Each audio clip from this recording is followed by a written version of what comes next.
What's up everyone? Welcome back to the channel. Sarah here from pinksugarsoapery.com, a bakery inspired bath and body product business.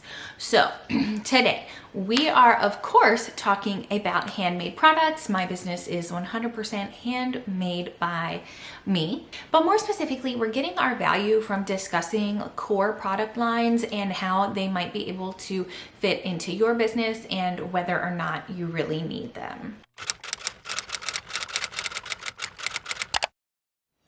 Okay, a core line of products. Friends, a core line of products is, in the simplest of terms, the baseline of products for your business. For example, if I have a retail boutique, okay, and I'm selling clothes, I don't, but if I did, a core line would be that one sweater that you always know you can find in my store. These core line products are products that are always available. They are year-round. They don't go anywhere. They don't change. They are a baseline for your products.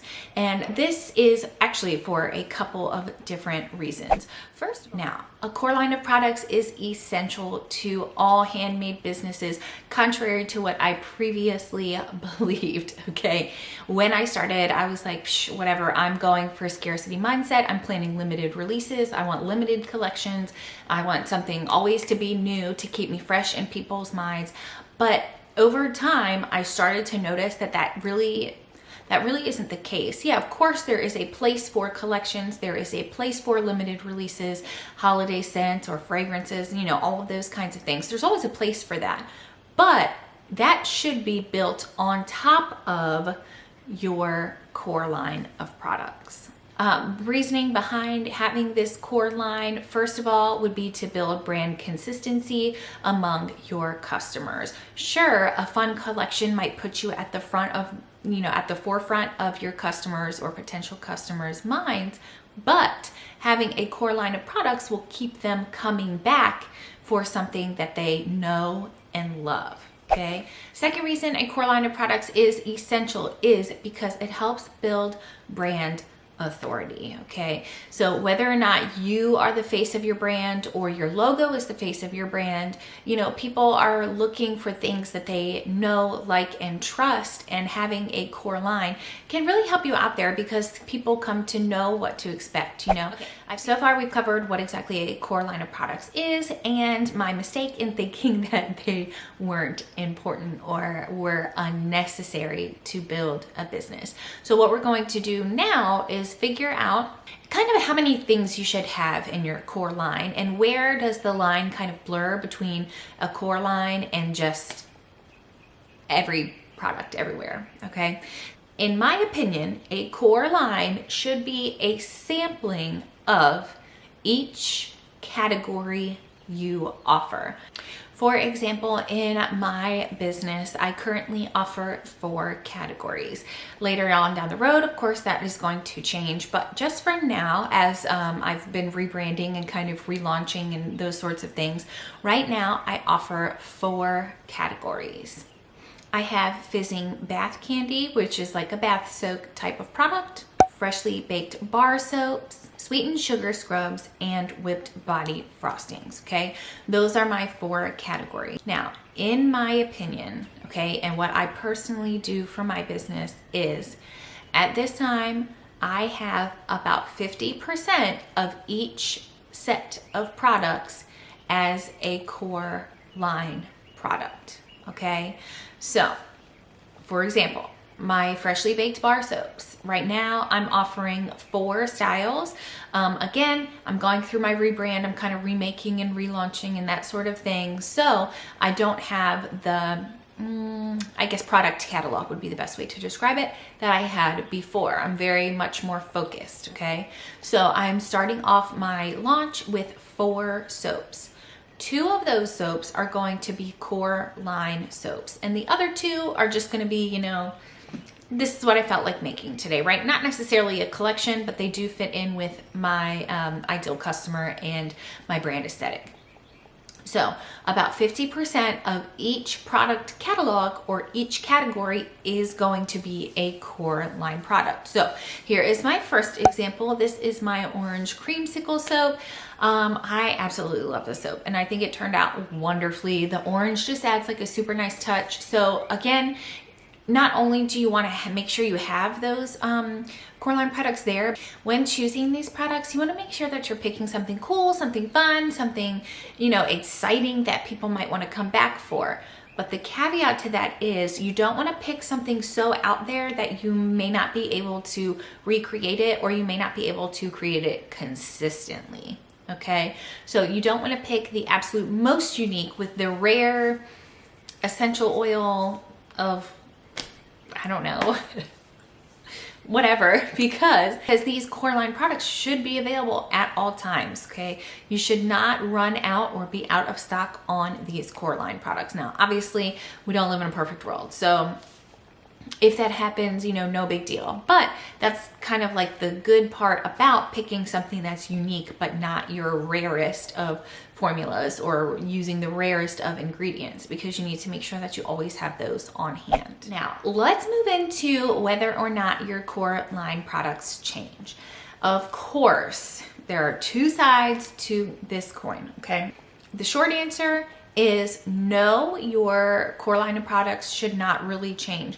But the long answer is no, they shouldn't really change, but there's nothing wrong with adding to that or saying, you know what, I am offering a lavender soap, but I see 25 other people with a lavender soap in their core line. I want to make mine a little more unique. I'm going to change it up a little bit. Maybe you take something out, maybe you add something in, change up the fragrance a little bit, right? There's nothing wrong with refining the core line products that you have created and that you are offering. But again, the whole purpose of this core line is to build consistency and recognition among customers and potential customers. So you do want to make sure that you're not straying too far.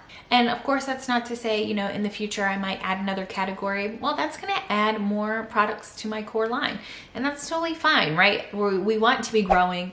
I did briefly touch on how you should decide which core line products you are offering, but just as like a little bit more of an explanation, when I finally realized that not having a core line was limiting me, I really went through, and exactly what I did was sit down. I wrote a list of all the products that I had, and really this kind of went hand in hand with my rebrand because I was doing kind of both at the same time, so I didn't have like a bunch of excess or a bunch of products that I already had available. So say I'm you and I have, you know, all of my stock and everything's made, everything's ready to go, everything's stocked up, and I have all of these products that I can choose from.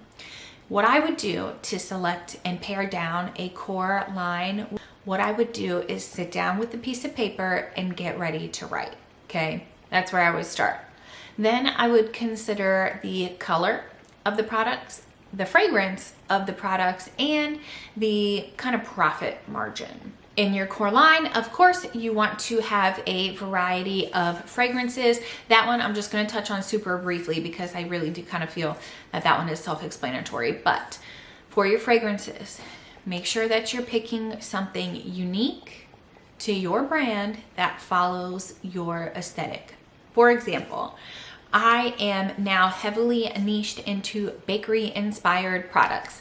I cannot have a lavender in my core line. Lavender truly, unless I put like a lavender ice cream or like a lavender lemonade or something like that, unless I kind of combine it with like a bakery type fragrance, I don't have a spot for lavender in my core line because it doesn't follow my brand aesthetic. You see what I'm saying? So my advice here would be, don't pick, when you're looking at all of your products, don't pick items that are outside of your brand aesthetic. Next up would be color. Do you want your core line, and this is an either way and a personal preference question.